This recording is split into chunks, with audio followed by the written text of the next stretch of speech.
installation that Transgrid has supported through Mandylights is amazing. It far exceeds my expectations. I think the community will be absolutely delighted to come along and explore.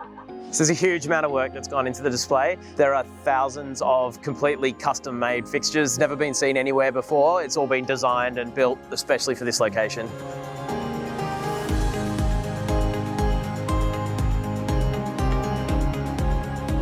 Transgrid is delighted to be able to support the Festival of W and light up this precinct. We're actually leaving a legacy. We're creating a new product, a new aspect of the festival that'll hopefully the city will be able to take hold of and grow over the next few years.